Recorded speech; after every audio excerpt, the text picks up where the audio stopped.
सतगुर बिटों वारिया जित मिलिया खसम संभालिया। जिनकर उपदेश ज्ञान अंजन दिया। इन नेत्री जगत निहालिया। खसम छोड़ दूजा लगे डुबे से बन जा रहा। सतगुरु है बोहिता बिरला किने विचारिया। कर कृपा पार उतारिया।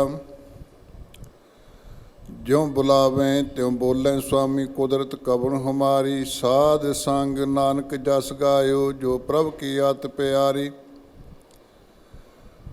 मैं मूर्ख की केतक बात है कोट पराधी तरिया रे। गुरु नानक जिन सुनिया पेखिया से फिर गरवास ना परिया रे। गुरु नानक जिन सुनिया पेखिया से फिर गरवास ना परिया रे। जुगो जुग अटल शब्द गुरु। श्री गुरु ग्रंथ साहब जी की पवित्र पावन हजूरी च सवाईमान हो रही गुरु सवारी गुरु प्यारी साध संगत जी। सतगुरु जी ने अज फिर बख्शिश की है कि उन्होंने पावन चरणों में बैठ करके शाम के दीवान की हाज़री भरन का समा प्राप्त हो रहा है, जिस विच आप जी ने सोदर की बाणी का पाठ सन्मानयोग भाई साहब जी पासों बड़े अदब सत्कार नाल सुनिया है। इत्थों के हजूरी रागी जथे पासों आप जी ने बड़े अदब सत्कार दे नाल गुरबाणी का कीर्तन सरवण किया है। कीर्तन तो बाद सतगुरु जी ने बख्शिश की सानू होर गुरु शब्द की विचार नाल गुरमत विचार नाल जुड़न का भी समा प्राप्त हो रहा है। अज का दीवान भी विशेष तौर के उत्ते धन गुरु नानक पातशाह जी के आगमन गुरपुरब नाल ही संबंधित है। आओ सतगुरु पातशाह जी के पावन विचार नाल जुड़न लई मन बिरतियां नूं एकागर करते हुए अपना ध्यान गुरु चरणों में जोड़ते हुए फतेह प्रवान करो। दास आप जी नूं सतगुरु जी के आगमन पुरब की गुरपुरब की लख लख बधाई दिंदा होया आप जी नाल फतेह की सांझ करदा हाँ। आखो जी वाहिगुरु जी का खालसा वाहिगुरु जी की फतेह। सतगुरु नानक पातशाह जी ने कृपालता की है साडी जिंदगी दे विच। मनुखता नूं जो धर्म दिता वो धर्म सर्वव्यापी धर्म है, आलमगीरी धर्म है, विश्वव्यापी धर्म है। धर्म का अर्थ है असूल जिंदगी जीवन का ढंग। गुरु नानक साहब जी के आगमन तो पहला वख-वख विचारां सन, जिवें घर बार नूं त्याग के अपनी जिंदगी विच प्रभु भगती विच लीन होने का उपराला करना। वर्ण आश्रम ये दो सिस्टम, एक रंग भेद के उत्ते जात भेद के उत्ते वखरेवें ते जीवन नूं चार हिस्सों में वंड के आश्रम सिस्टम दे विच तरीके दे विच जीवन जीवना। और जोगियां ते सन्यासियों वालों घर बार नूं त्याग के जंगलों बियाबाना में जाके रब की भगती करन दा उपराला करना। ये सारे सिस्टम सारे विचार सतगुरु पातशाह जी ने अपनी बाणी रचना विच जो उन्होंने धुर तो प्राप्त हुई, जो 19 रागां विच सतगुरु जी ने उच्चारण की, उहदे विच सारियां विचारां दर्ज ने। जदों गुरु नानक पातशाह जी सतगुरु पातशाह सिद्धां दे नाल मिलते हैं, सिद्ध गोष्ठ हुंदी जिन्होंने गोष्ठ कहते हैं, कन्वरसेशन होना, विचार वटांदरा होना। अज की बोली विच असीं उहनूं टेबल टाक कह सकते हैं। किन्ने भी मसले असीं जंग युद्ध करके निवेड़न का यतन करिए, लेकिन अखीर टेबल ते बैठ करके टाक राहीं विचार राहीं गलबात राहीं वो सिरे चढ़ते। सतगुरु नानक पातशाह का जीवन जब लग दुनिया रही है, नानक किस सुनिया किस कही है। ਭਾਲ ਰਹੇ ਹਮ ਰਹਿਣ ਨਾ ਪਾਇਆ, ਜੀਵਤਿਆਂ ਮਰ ਰਹੀ ਹੈ। ਇਹ ਜੋ ਜੀਵਨ ਜਾਚ ਬਖਸ਼ਿਸ਼ ਕੀਤੀ ਹੈ ਵੀ ਜਿੰਨਾ ਚਿਰ ਜ਼ਿੰਦਗੀ ਹੈ ਉਹਨਾਂ ਚਿਰ ਦੂਜੇ ਦੀ ਗੱਲ ਨੂੰ ਸੁਣਨਾ ਬੜੇ ਧੀਰਜ ਦੇ ਨਾਲ, ਔਰ ਆਪਣੀ ਗੱਲ ਬੜੇ ਧੀਰਜ ਨਾਲ ਹੌਸਲੇ ਨਾਲ ਕਹਿਣੀ। ਇਹ ਧੰਨ ਗੁਰੂ ਨਾਨਕ ਪਾਤਸ਼ਾਹ ਦਾ ਮੱਤ ਹੈ, ਸਿਧਾਂਤ ਹੈ। ਤੇ ਜਦੋਂ ਸਤਿਗੁਰੂ ਪਾਤਸ਼ਾਹ ਜੀ ਗੋਸ਼ਟੀ ਕਰਦੇ ਨੇ, ਉਸ ਗੋਸ਼ਟੀ ਦੇ ਵਿੱਚ ਬਹੁਤ ਸਾਰੇ ਸਵਾਲ ਸਤਿਗੁਰੂ ਦੇ ਸਾਹਮਣੇ ਰੱਖੇ ਗਏ, ਜਿਨ੍ਹਾਂ ਸਵਾਲਾਂ ਦੇ ਵਿੱਚ ਦੁਨੀਆ ਸਾਗਰ ਦੁੱਤਰ ਕਹੀਐ, ਕਿਉਂ ਕਰ ਪਾਈਐ ਪਾਰੋ, ਚਰਪਟ ਬੋਲੇ ਔਧੂ, ਨਾਨਕ ਦੇ ਸੱਚਾ ਵਿਚਾਰੋ। ਸਤਿਗੁਰੂ ਜੀ ਸਾਨੂੰ ਕਿਰਪਾ ਕਰਕੇ ਦੱਸੋ ਕਿ ਦੁਨੀਆ ਸਾਗਰ ਜਿਹੜੀ ਹੈ, ਸਮੁੰਦਰ ਵਾਂਗੂ ਜਿਹੜੀ ਡੂੰਘੀ ਹੈ, ਵਿਸ਼ਾਲ ਹੈ, ਭਿਆਨਕ ਹੈ, ਕਿਉਂ ਕਰ ਪਾਈਐ ਪਾਰੋ, ਇਹ ਤੋਂ ਕਿਵੇਂ ਪਾਰ ਲੰਘ ਸਕਦੇ ਹਾਂ। ਚਰਪਟ ਬੋਲੇ ਔਧੂ, ਨਾਨਕ ਦੇ ਸੱਚਾ ਵਿਚਾਰੋ। ਚਰਪਟ ਔਧੂ ਜਿਹੜਾ ਜੋਗੀ ਹੈ ਉਹ ਸਤਿਗੁਰੂ ਦੇ ਨਾਲ ਇਹ ਵਿਚਾਰ ਵਟਾਂਦਰਾ ਕਰ ਰਿਹਾ। ਸਾਨੂੰ ਕਿਰਪਾ ਕਰਕੇ ਸੱਚੀ ਵਿਚਾਰ ਦੇਖੋ, ਸਤਿਗੁਰੂ ਦੀ ਇਮਾਨਦਾਰੀ ਵੇਖੋ, ਤੁਸੀਂ ਨਿਮਰਤਾ ਵੇਖੋ, ਤੁਸੀਂ ਆਪੇ ਸਮਝੈ ਆਪੇ ਬੁੱਝੈ ਤਿਸ ਕਿਆ ਉੱਤਰ ਦੀਜੈ।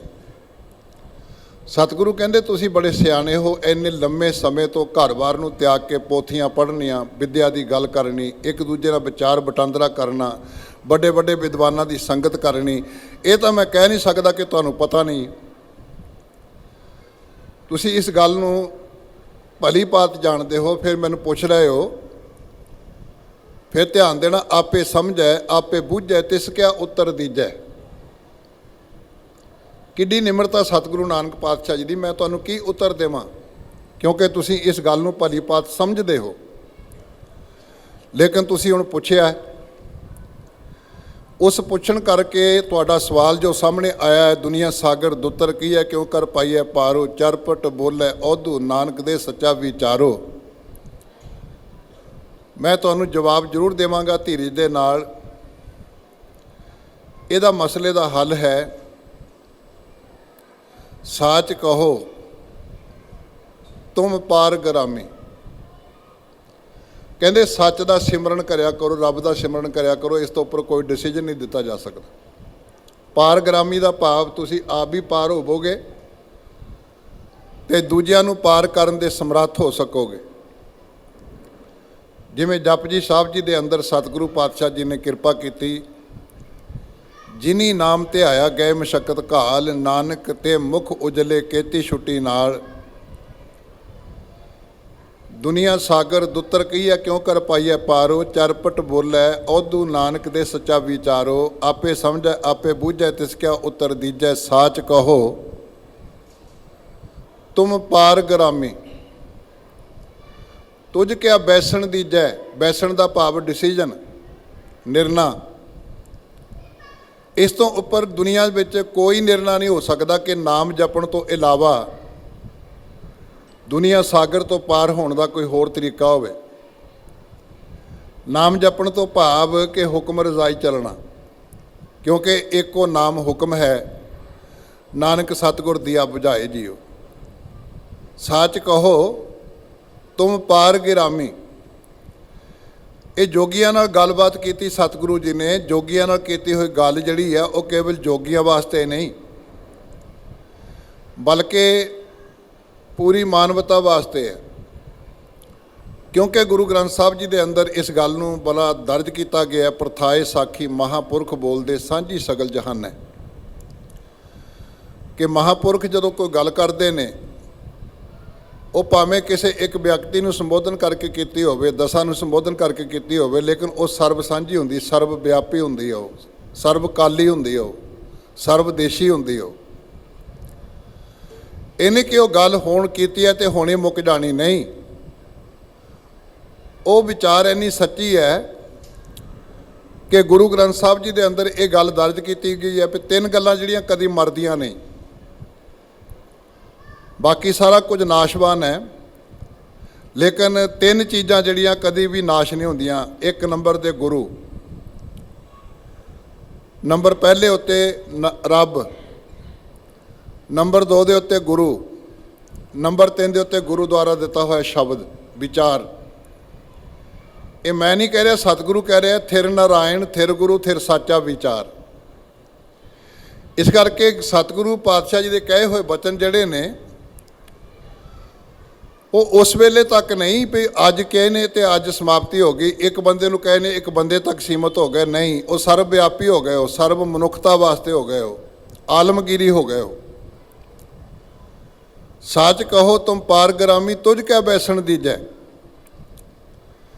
ਫਿਰ ਉਹ ਲੋਕ ਕਹਿਣ ਲੱਗੇ ਸੱਚੇ ਪਾਤਸ਼ਾਹ ਤੁਸੀਂ ਆਪਣੀ ਮਰਜ਼ਾਦਾ ਬੜੀ ਬਿਆਨ ਕੀਤੀ ਹੈ, ਜੀਵਨ ਜਾਂਚ ਦਿੱਤੀ ਹੈ, ਸਾਡੇ ਸਵਾਲਾਂ ਦੇ ਜਵਾਬ ਦਿੱਤੇ ਨੇ। ਸਾਡਾ ਜੋ ਸਿਧਾਂਤ ਹੈ ਉਸ ਸਿਧਾਂਤ ਦੇ ਮੁਤਾਬਕ ਅਸੀਂ ਆਪਣੀ ਮਰਜ਼ਾਦਾ ਤੁਹਾਨੂੰ ਦੱਸਣਾ ਚਾਹੁੰਦੇ ਹਾਂ, ਕਿਉਂਕਿ ਸੰਸਾਰ ਵਿੱਚ ਰਹਿ ਕੇ ਰੱਬ ਦੀ ਭਗਤੀ ਨਹੀਂ ਕੀਤੀ ਜਾ ਸਕਦੀ, ਪਰਿਵਾਰ ਵਿੱਚ ਰਹਿ ਕੇ ਜੰਜਾਲ ਤੋਂ ਬਚਿਆ ਨਹੀਂ ਜਾ ਸਕਦਾ। ਇਸ ਕਰਕੇ ਸਾਡੀ ਮਰਜ਼ਾਦਾ ਹੈ ਹਾਟੀ ਬਾਟੀ ਰਹਿ ਨਿਰਾਲੇ ਰੂਖ ਬਿਰਖ ਉਦਿਆਨੇ, ਕੰਧ ਮੂਲ ਆਹਾਰੋ ਖਾਈਐ ਔਧੂ ਬੋਲੇ ਗਿਆਨੇ। ਤੀਰਥ ਨਹਾਈਐ ਸੁਖ ਫਲ ਪਾਈਐ ਮੈਲ ਨਾ ਲਾਗੈ ਕਾਈ। ਗੋਰਖ ਪੂਤ ਲੋਹਾ ਰੀਪਾ ਬੋਲੇ ਜੋਗ ਜੁਗਤ ਵਿਦ ਸਾਈ। ਹਾਟੀ ਬਾਟੀ ਦਾ ਭਾਵ ਕਿ ਅਸੀਂ ਹਟੀਆਂ ਬੱਟੀਆਂ ਤੋਂ, ਕੰਮਕਾਰ ਤੋਂ, ਆਪਣੀ ਕਿਰਤ ਤੋਂ ਵਾਂਝੇ ਹੁੰਦੇ ਹਾਂ। ਅਸੀਂ ਕਿਰਤ ਨਹੀਂ ਕਰਦੇ, ਕੰਮ ਨਹੀਂ ਕਰਦੇ। ਸਭ ਤੋਂ ਪਹਿਲੇ ਨੰਬਰ ਦੇ ਉੱਤੇ ਸਾਡੇ ਭਗਤੀ ਦਾ ਭਾਵ, ਸਾਡੇ ਧਰਮ ਦਾ ਅਸੂਲ ਕਿ ਅਸੀਂ ਕਿਰਤ ਨੂੰ ਤਿਆਗਣਾ ਹੈ, ਕਰਮ ਨੂੰ ਤਿਆਗਣਾ ਹੈ, ਉਹ ਤੋਂ ਨਿਰਾਲੇ ਹੋਣਾ। ਹਾਟੀ ਬਾਟੀ ਰਹਿ ਨਿਰਾਲੇ ਰੂਖ ਬਿਰਖ ਉਦਿਆਨੇ। ਅਸੀਂ ਘਰਾਂ ਵਿੱਚ ਨਿਵਾਸ ਨਹੀਂ ਕਰਦੇ, ਅਸੀਂ ਰੁੱਖਾਂ ਦੇ ਥੱਲੇ ਉਦਿਆਨ ਬੀਆਬਾਨ ਜੰਗਲਾਂ ਵਿੱਚ ਰਹਿੰਦੇ ਹਾਂ। ਜਿਵੇਂ ਇੱਕ ਗ੍ਰਸਤੀ ਜੀਵਨ ਬਤੀਤ ਕਰਦੇ ਹਾਂ, ਚੰਗੇ ਚੰਗੇ ਭੋਜਨ ਛਕਦਾ 36 ਪ੍ਰਕਾਰ ਦੇ, ਅਸੀਂ ਉਹ ਨਹੀਂ ਖਾਂਦੇ। ਕੰਦ ਮੂਲ ਆਹਾਰੋ ਖਾਈਐ।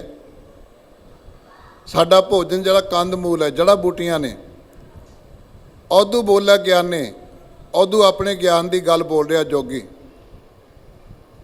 ਫਿਰ ਵੇਖੋ ਕਈ ਵਾਰੀ ਸਾਡਾ ਭੁਲੇਖਾ ਕਿੱਡਾ ਪੈ ਜਾਂਦਾ ਹੈ। ਸਾਨੂੰ ਇਹ ਸੋਚ ਲੈਣਾ ਚਾਹੀਦਾ ਕਿ ਗੁਰੂ ਗ੍ਰੰਥ ਸਾਹਿਬ ਜੀ ਦੇ ਅੰਦਰ ਕੁਝ ਗੱਲਾਂ ਜਿਹੜੀਆਂ ਨੇ ਉਹ ਸਤਿਗੁਰੂ ਪਾਤਸ਼ਾਹ ਜੀ ਦੀਆਂ ਕਹੀਆਂ ਹੋਈਆਂ ਨੇ, ਲੇਕਿਨ ਉਹ ਕਹੇ ਹੋਏ ਸਿਧਾਂਤ ਜਿਹੜੇ ਨੇ ਕਈ ਵਾਰੀ ਦੂਜੇ ਲੋਕਾਂ ਦੇ ਸਿਧਾਂਤ ਨੇ। ਜਿਵੇਂ ਮੈਂ ਹੁਣ ਪੌੜੀ ਪੜ੍ਹ ਰਿਹਾ ਹਾਂ, ਇਸ ਪੌੜੀ ਦਾ ਮਤ ਜਿਹੜਾ ਗੁਰਮਤ ਦਾ ਮਤ ਨਹੀਂ, ਗੁਰੂ ਦਾ ਮਤ ਨਹੀਂ, ਬਲਕਿ ਜੋਗੀ ਦਰਸਾ ਰਿਹਾ ਆਪਣੇ ਮਤ ਦੇ ਬਾਰੇ ਵੀ ਸਾਡਾ ਮਤ ਹੈ ਵੀ ਅਸੀਂ ਕਿਰਤ ਨੂੰ ਤਿਆਗਦੇ ਹਾਂ, ਜੜ੍ਹਾਂ ਬੂਟੀਆਂ ਖਾਂਦੇ ਹਾਂ, ਜੰਗਲਾਂ 'ਚ ਰਹਿੰਦੇ ਹਾਂ, ਅਤੇ ਤੀਰਥ ਨਹਾਈਐ ਸੁਖ ਫਲ ਪਾਈਐ ਮੈਲ ਨਾ ਲਾਗੈ ਕਾਈ। ਹੁਣ ਕਈ ਵਾਰੀ ਅਸੀਂ ਬੱਸ 'ਤੇ ਸਫ਼ਰ ਕਰਕੇ ਜਾਂ ਟ੍ਰੇਨ 'ਤੇ ਸਫ਼ਰ ਕਰਕੇ ਜਾਂ ਕਿਸੇ ਹੋਰ ਸਾਧਨ ਰਾਹੀਂ ਹਜ਼ੂਰ ਸਾਹਿਬ ਜਾਣਾ ਹੋਵੇ, ਅੰਮ੍ਰਿਤਸਰ ਜਾਣਾ ਹੋਵੇ ਜਾਂ ਗੁਰਧਾਮਾਂ ਦੀ ਯਾਤਰਾ ਕਰਨੀ ਹੋਵੇ, ਅਤੇ ਇਹ ਪੰਕਤੀ ਅਸੀਂ ਬੈਨਰ ਬਣਾ ਕੇ ਲਾਏ ਹੁੰਦੇ ਆ। ਉਹ ਸਾਡੀ ਅਗਿਆਨਤਾ ਮੇਰੇ ਵਰਗੇ ਦੀ, ਕਿਉਂਕਿ ਸਾਡਾ ਮਤ ਨਹੀਂ ਆ ਉਹ। ਸਾਡਾ ਮਤ ਜਿਹੜਾ ਹੈ, ਸਾਡਾ ਤੀਰਥ ਜਿਹੜਾ ਹੈ, ਤੀਰਥ ਨਹਾਵਣ ਜਾਓ ਤੀਰਥ ਨਾਮ ਹੈ। ਤੀਰਥ ਸ਼ਬਦ ਵਿਚਾਰ ਅੰਤਰ ਗਿਆਨ ਹੈ। ਗੁਰ ਗਿਆਨ ਸਾਚਾ ਥਾਨ ਤੀਰਥ 10 ਪੁਰਬ ਸਦਾ ਦਸਹਿਰਾ। ਹੁਣ ਨਾਮ ਹਰ ਕਾ ਸਦਾ ਜਾਚੋਂ ਦੇਹ ਪ੍ਰਭ ਧਰਨੀ ਤਰਾ। ਸਤਿਗੁਰੂ ਪਾਤਸ਼ਾਹ ਜੀ ਨੇ ਇਲਾਹਾਬਾਦ ਜਾ ਕੇ ਵੀ ਇਹ ਗੱਲ ਤ੍ਰਿਵੇਣੀ ਦੇ ਉੱਤੇ, ਜਿਹਨੂੰ ਅਸੀਂ ਕਹਿੰਦੇ ਹਾਂ ਸੰਗਮ ਕਹਿੰਦੇ ਹਾਂ ਤ੍ਰਿਵੇਣੀ ਦਾ, ਜਿੱਥੇ ਗੰਗਾ ਜਮਨਾ ਸਰਸਵਤੀ ਦਾ ਮੱਲਿਆ ਜਾਂਦਾ ਹੈ, ਉੱਥੇ ਜਾ ਕੇ ਕਹਿੰਦੇ ਇਹ ਸ਼ਬਦ ਉਚਾਰਿਆ ਜਦੋਂ ਲੋਕਾਂ ਨੂੰ ਤੀਰਥ ਦੀ ਗੱਲ ਸਮਝਾਈ। ਸਾਡਾ ਤੀਰਥ ਕੇਵਲ ਗੁਰੂ ਹੈ, ਗੁਰੂ ਦੇ ਸ਼ਬਦ ਦੀ ਵਿਚਾਰ ਹੈ। ਇਸ ਤਰ੍ਹਾਂ ਦੀ ਇੱਕ ਗੱਲ ਨਹੀਂ, ਬਹੁਤ ਸਾਰੀਆਂ ਗੱਲਾਂ ਨੇ ਜਿਹੜੀਆਂ ਵੱਖ-ਵੱਖ ਥਾਵਾਂ 'ਤੇ ਦਰਜ ਨੇ। ਅਤੇ ਮੈਂ ਬੇਨਤੀ ਕਰ ਰਿਹਾ ਹਾਂ, ਉਹ ਕਹਿ ਰਿਹਾ ਜੋਗੀ ਕਿ ਅਸੀਂ ਤੀਰਥਾਂ 'ਤੇ ਜਾ ਕੇ ਨਹਾਉਂਦੇ ਹਾਂ, ਸੁੱਖ ਫਲ ਪ੍ਰਾਪਤ ਕਰਦੇ ਹਾਂ, ਸਾਨੂੰ ਮੈਲ ਕਿਸੇ ਤਰ੍ਹਾਂ ਦੀ ਨਹੀਂ ਲੱਗ ਸਕਦੀ। ਅਤੇ ਇਸ ਤਰ੍ਹਾਂ ਤੀਰਥ ਨਹਾਈਐ ਸੁਖ ਫਲ ਪਾਈਐ ਮੈਲ ਨਾ ਲਾਗੈ ਕਾਈ। ਗੋਰਖ ਪੂਤ ਗੋਰਖ ਦਾ ਪੁੱਤਰ, ਗੋਰਖ ਦਾ ਚੇਲਾ, ਲੋਹਾ ਰੀਪਾ ਬੋਲੇ। ਲੋਹਾ ਰੀਪਾ ਉਹਦਾ ਨਾਂ ਹੈ, ਬੋਲੇ ਦਾ ਭਾਵ ਬੋਲਦਾ ਹੈ। ਜੋਗ ਜੁਗਤ ਵਿਦ ਸਾਈ, ਸਾਡੀ ਜੋਗ ਦੀ ਇਹ ਜੁਗਤੀ ਹੈ। ਸਤਿਗੁਰੂ ਪਾਤਸ਼ਾਹ ਜੀ ਨੇ ਫਿਰ ਕਿਰਪਾ ਕੀਤੀ, ਜਦੋਂ ਉਹਨਾਂ ਦੀ ਗੱਲ ਸੁਣੀ, ਸਤਿਗੁਰੂ ਕਹਿੰਦੇ ਜਦੋਂ ਪ੍ਰਸ਼ਾਦਾ ਛਕਣਾ ਹੋਵੇ ਫਿਰ ਮੰਗਣਾ ਪੈਣਾ ਹੈ, ਜਦੋਂ ਰੋਟੀ ਕੱਪੜਾ ਚਾਹੀਦਾ ਹੋਵੇ ਮੰਗਣਾ ਪੈਣਾ ਹੈ, ਜਦੋਂ ਪੈਰਾਂ ਨੂੰ ਜੋੜਾ ਚਾਹੀਦਾ ਹੋਵੇ ਮੰਗਣਾ ਪੈਣਾ, ਜਦੋਂ ਬਿਮਾਰ ਹੋ ਕੇ ਦਵਾਈ ਦੀ ਜ਼ਰੂਰਤ ਪਵੇ ਫਿਰ ਮੰਗਣਾ ਪੈਣਾ ਹੈ। ਇਸ ਕਰਕੇ ਮੈਂ ਆਪਣੇ ਸਿੱਖਾਂ ਨੂੰ, ਆਪਣੇ ਸਮਾਜ ਨੂੰ ਸਭ ਤੋਂ ਪਹਿਲਾਂ ਕਿਰਤ ਕਰਨ ਦਾ ਸਿਧਾਂਤ ਤਿਆਗਣ ਦੀ ਲੋੜ ਨਹੀਂ ਦੇਵਾਂਗਾ, ਸਗੋਂ ਮਿਹਨਤ ਕਰਨ ਦੀ ਗੱਲ। ਉਦਮ ਕਰੇਂਦਿਆਂ ਜੀਓ ਤੂੰ ਕਮਾਉਂਦਿਆਂ ਸੁਖ ਪਹੁੰਚ, ਧਿਆਨਦਿਆਂ ਤੂੰ ਪ੍ਰਭੂ ਮਿਲ ਨਾਨਕ ਉਤਰੀ ਚਿੰਤ। ਸਤਿਗੁਰੂ ਕਹਿੰਦੇ ਜੇ ਹਾਟੀ ਬਾਟੀ ਤਿਆਗਦੇ ਹੋ, ਇਹਦੇ ਤਿਆਗਣ ਦੀ ਥਾਂ ਦੇ ਉੱਤੇ ਮੈਂ ਕਹਿੰਦਾ ਹਾਟੀ ਬਾਟੀ ਨੀਂਦ ਨਾ ਆਵੇ। ਤੁਹਾਨੂੰ ਕਿਰਤ ਕਰਦਿਆਂ ਅਗਿਆਨਤਾ ਦੀ ਨੀਂਦ ਨਹੀਂ ਆਣੀ ਚਾਹੀਦੀ ਕਿ ਤੁਸੀਂ ਦੂਜੇ ਦੀ ਲੁੱਟ ਖਸੁੱਟ ਕਰੋ। ਪਰ ਕਰ ਚੇਤਨਾ ਡੁਲਾਈ, ਬਿਨ ਨਾਵੇਂ ਮਨ ਟੇਕ ਨਾ ਟੇਕੀ, ਨਾਨਕ ਭੂਖ ਨਾ ਜਾਈ। ਨਾਮ ਤੋਂ ਬਿਨਾਂ, ਸਿਮਰਨ ਤੋਂ ਬਿਨਾਂ ਸਾਡੇ ਜੀਵਨ ਦੀ ਟੇਕ ਨਹੀਂ ਪ੍ਰਾਪਤ ਹੋ ਸਕਦੀ, ਸਾਡੀ ਤ੍ਰਿਸ਼ਨਾ ਦਾ ਅੰਤ ਨਹੀਂ ਹੋ ਸਕਦਾ। ਹਟ ਪਟਣ ਘਰ ਗੁਰੂ ਦਿਖਾਇਆ, ਸਹਿਜੇ ਸੱਚ ਵਪਾਰੋ। ਖੰਡਤ ਨਿੰਦਰਾ ਘੱਟ ਸੌਣਾ, ਅਲਪ ਆਹਾਰੰ ਘੱਟ ਖਾਣਾ, ਨਾਨਕ ਤਤ ਵਿਚਾਰੋ। ਖੰਡਤ ਨਿੰਦਰਾ ਅਲਪ ਆਹਾਰੰ ਨਾਨਕ ਤਤ ਵਿਚਾਰੋ। ਸਤਿਗੁਰੂ ਕਹਿੰਦੇ ਹੱਟੀਆਂ ਬੱਟੀਆਂ ਤਿਆਗਣ ਦੀ ਥਾਂ ਦੇ ਉੱਤੇ, ਕਿਰਤ ਤਿਆਗਣ ਦੀ ਥਾਂ ਦੇ ਉੱਤੇ, ਦੂਜਿਆਂ ਤੇ ਨਿਰਭਰ ਕਰਨ ਦੀ ਥਾਂ ਦੇ ਉੱਤੇ ਘੱਟ ਸੌਵੋ ਤੇ ਘੱਟ ਖਾਓ, ਵੰਡ ਕੇ ਛਕੋ। ਜਿਹੜਾ ਬੰਦਾ ਸੁੱਤਾ ਰਹੇਗਾ ਉਦਮ ਕਿਵੇਂ ਕਰੇਗਾ, ਸੰਸਾਰ ਦੇ ਨਾਲ ਕਿਵੇਂ ਚੱਲੇਗਾ ਉਹ। ਖੰਡਤ ਨਿੰਦਰਾ ਅਲਪ ਆਹਾਰੰ ਨਾਨਕ ਤਤ ਵਿਚਾਰੋ।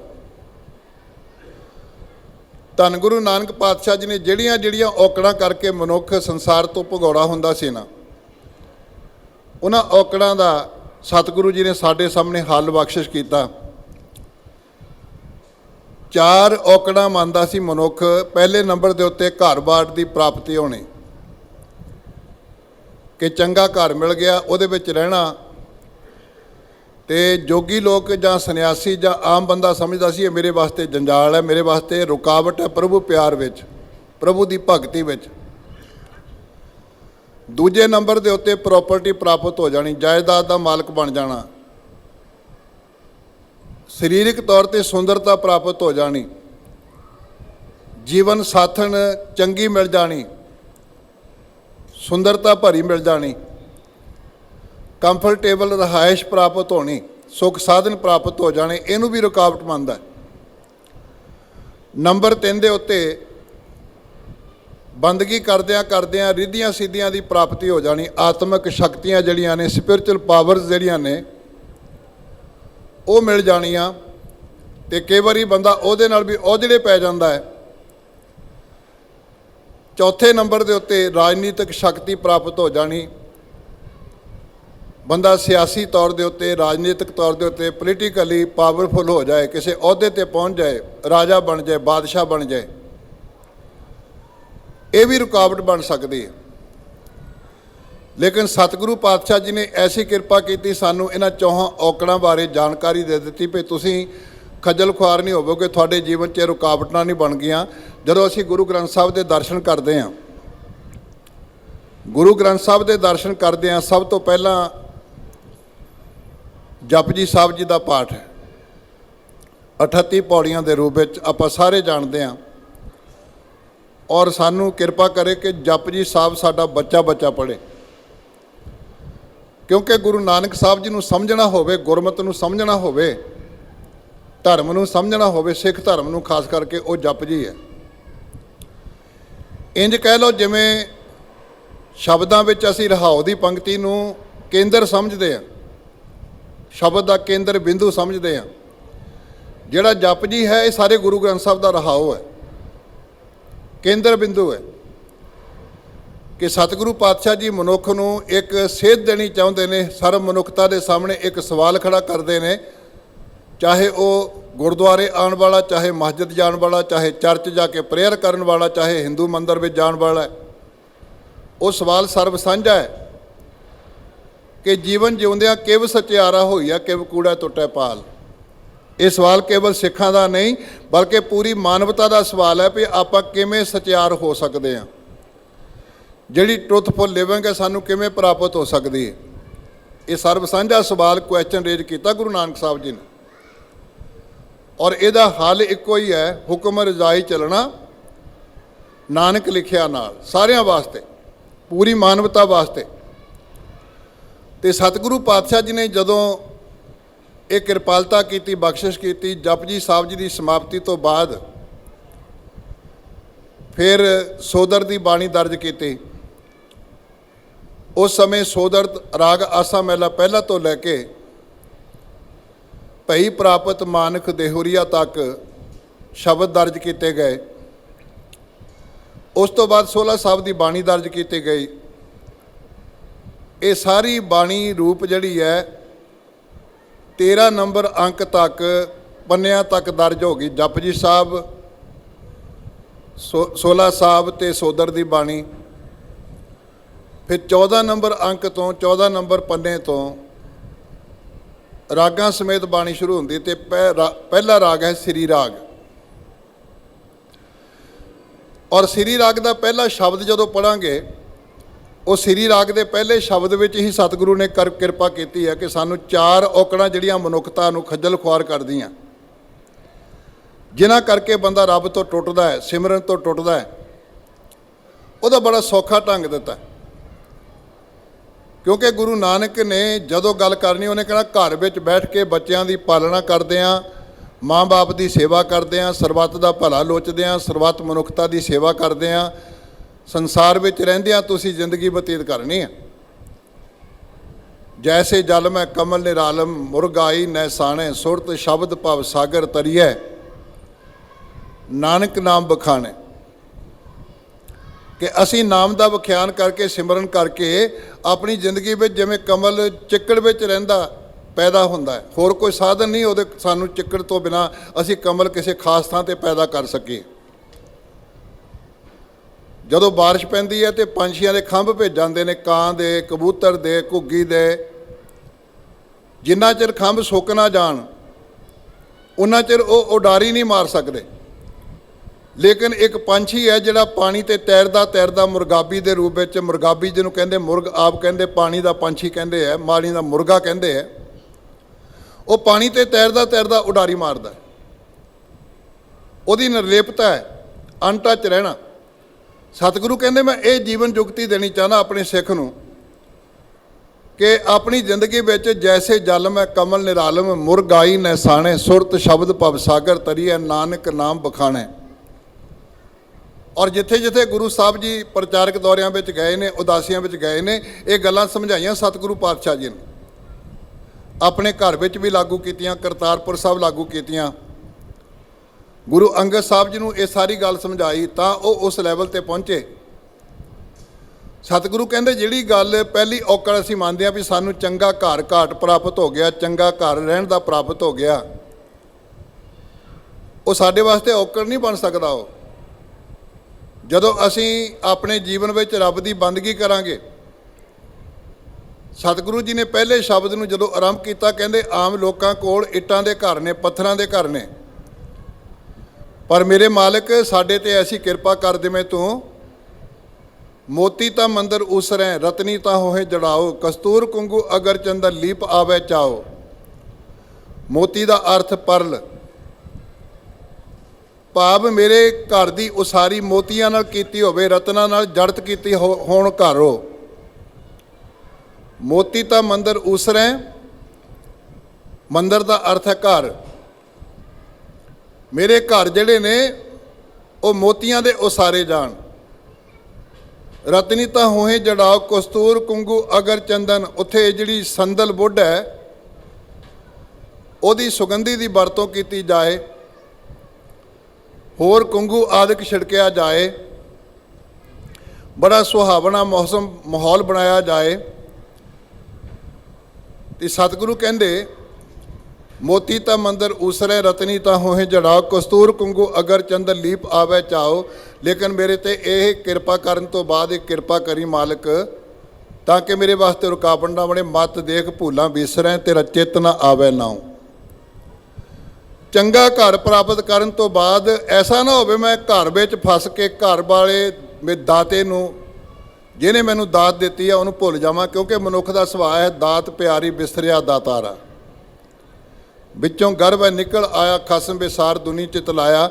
ਮੇਰੇ ਤੇ ਇਹ ਕਿਰਪਾ ਕਰੀ ਕਿ ਮੈਨੂੰ ਚੰਗਾ ਘਰ, ਚੰਗੀ ਸੋਚ ਬਖਸ਼ਿਸ਼ ਕਰੀ, ਚੰਗੇ ਘਰ ਦੇ ਨਾਲ ਮਤ ਦੇਖ ਭੂਲਾਂ ਵਿਸਰੈ, ਤੇਰਾ ਚਿੱਤ ਨਾ ਆਵੇ ਨਾਉ। ਐਸਾ ਨਾ ਹੋਵੇ ਤੇਰਾ ਨਾਮ ਚੇਤੇ ਨਾ ਆਵੇ ਮੈਨੂੰ, ਕਿਉਂਕਿ ਜਦੋਂ ਚਿੱਤ 'ਚ ਨਹੀਂ ਆਏਗਾ ਨਾ ਮੇਰੇ ਵਾਸਤੇ ਮੇਰੀ ਆਤਮਿਕ ਮੌਤ ਹੋਏਗੀ।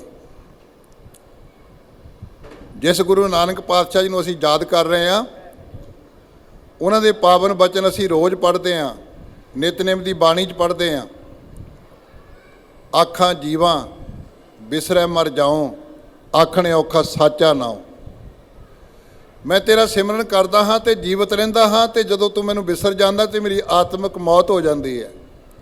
ਇਹ ਗੁਰੂ ਨਾਨਕ ਸਾਹਿਬ ਜੀ ਸਾਨੂੰ ਜੀਵਨ ਜਾਚ ਦੇ ਰਹੇ ਹੈ ਵੀ ਜਿਸ ਮਾਲਕ ਨੇ ਸਾਡੇ ਤੇ ਕਿਰਪਾ ਕੀਤੀ, ਸਾਨੂੰ ਚੰਗਾ ਘਰ ਦਿੱਤਾ, ਸਾਨੂੰ ਦਿਨ ਦਿੱਤਾ, ਦਿਨ ਦੇਣ ਤੋਂ ਬਾਅਦ ਫਿਰ ਸਾਡੇ ਵਾਸਤੇ ਰਾਤ ਬਣਾਈ। ਦੇਖੋ ਨਾ, ਜੇ ਇਕੱਲਾ ਹੀ ਦਿਨ ਹੁੰਦਾ ਤੇ ਮਨੁੱਖ ਭੱਜਿਆ ਰਹਿੰਦਾ, ਆਰਾਮ ਕਦੋਂ ਕਰਦਾ? ਜੇ ਇਕੱਲੀ ਰਾਤ ਹੁੰਦੀ ਤੇ ਸੁੱਤਾ ਰਹਿੰਦਾ। ਫਿਰ ਪ੍ਰਸ਼ਾਦਾ ਪਾਣੀ ਕਿਵੇਂ ਛਕਦਾ? ਆਏ ਗਏ ਦੀ ਸੰਭਾਲ ਕਿਵੇਂ ਕਰਦਾ? ਬੱਚਿਆਂ ਦੀਆਂ ਜ਼ਿੰਮੇਵਾਰੀਆਂ ਕਿਵੇਂ ਨਿਭਾਉਂਦਾ? ਸਤਿਗੁਰੂ ਕਹਿੰਦੇ ਸਾਡੇ ਤੇ ਉਸ ਮਾਲਕ ਨੇ ਐਡੀ ਕਿਰਪਾ ਕੀਤੀ ਹੈ ਕਿ ਜੇਵੜ ਆਪ ਤੇਵੜ ਤੇਰੀ ਦਾਤ, ਜਿਨ ਦਿਨ ਕਰਕੇ ਕੀਤੀ ਰਾਤ। ਜਿਹਨੇ ਦਿਨ ਵੀ ਬਣਾਇਆ ਤੇ ਰਾਤ ਵੀ ਬਣਾਈ। ਐਡਾ ਵੱਡਾ ਦਾਤਾ, ਤੇ ਇਹੋ ਜਿਹੇ ਦਾਤੇ ਨੂੰ ਜਿਹੜਾ ਮਨੁੱਖ ਭੁੱਲ ਜਾਏਗਾ, ਖਸਮ ਵਿਸਾਰੈ ਤੇ ਕਮਜ਼ਾਤ, ਨਾਨਕ ਨਾਵੇਂ ਬਾਜ ਸਨਾਤ। ਕਹਿੰਦੇ ਫਿਰ ਉਹ ਕਮਜ਼ਾਤ ਹੈ, ਨੀਵੀਂ ਜ਼ਾਤ ਦਾ ਬੰਦਾ ਕਿਸੇ ਬ੍ਰਾਹਮਣ ਦੇ ਘਰ ਪੈਦਾ ਹੋਣ ਤੋਂ ਬਾਅਦ ਵੀ ਉਹ ਉੱਚਾ ਨਹੀਂ ਕਿਹਾ ਜਾ ਸਕਦਾ। ਉਹ ਕਿਸੇ ਹਾਈ ਫਾਈ ਫੈਮਿਲੀ 'ਚ ਬਰਥ ਹੋਣ ਦੇ ਨਾਲ, ਬੋਰਨ ਹੋਣ ਦੇ ਬਾਵਜੂਦ ਵੀ ਉਹ ਉੱਚਾ ਨਹੀਂ ਮੰਨਿਆ ਜਾ ਸਕਦਾ। ਇਸ ਕਰਕੇ ਸਤਿਗੁਰੂ ਕਹਿੰਦੇ ਮੈਂ ਤੇਰੇ ਅੱਗੇ ਜੋਦੜੀ ਕਰਦਾ, ਬੇਨਤੀ ਕਰਦਾ, ਮਤ ਦੇਖ ਭੂਲਾਂ ਵਿਸਰੈ, ਤੇਰਾ ਚਿੱਤ ਨਾ ਆਵੇ ਨਾਉ।